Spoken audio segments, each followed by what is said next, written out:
Presented by CVL DJ.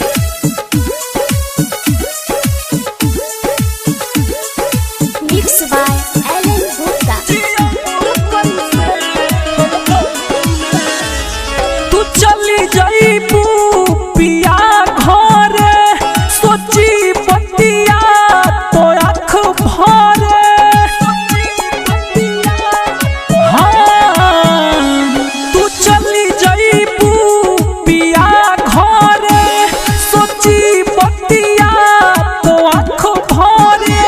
अब जाइबू न तू यार देखे भूला जाइबू बोलम पाके जियबू कैसे हम गम लेके भूला जाइबू बोलम पाके जियबू कैसे हम गम लेके। जियबू कैसे हम गम लेके। Presented by CVL DJ.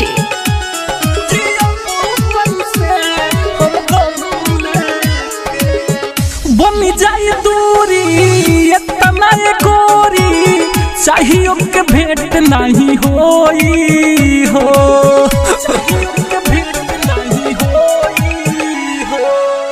मन के भमारा बा फुलावा बिना दर दर जाके रोई हो।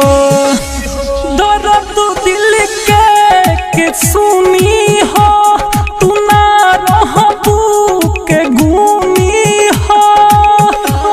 बिछड़ी जाइबू खुशी लेके भूला जाइबू बोलम पाके जियबू कैसे हम गम लेके भूला जाइबू बोलम पाके जियबू कैसे हम गम लेके।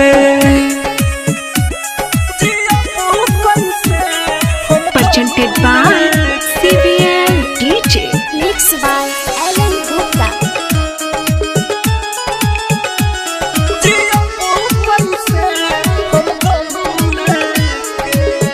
जमिया हिमांशु लालन कहले ठीक भइल जमन भइल हो।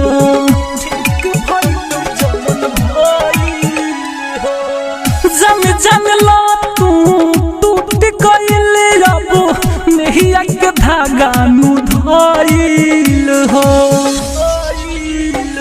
मनुष्य चाही है बुझे करम केहू से ना अब प्यार करम।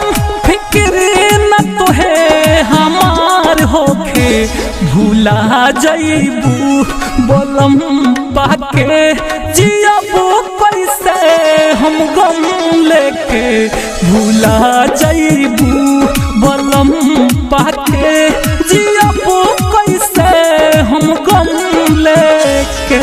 तू चली जाइबू पिया घरे सोची बतिया तो आँख भरे।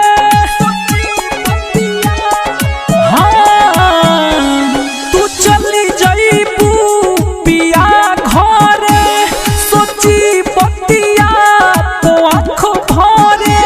अब जाइबू न तू यार देखे भूला जाइबू बोलम पाके जियबू कैसे हम गम लेके भूला जाइबू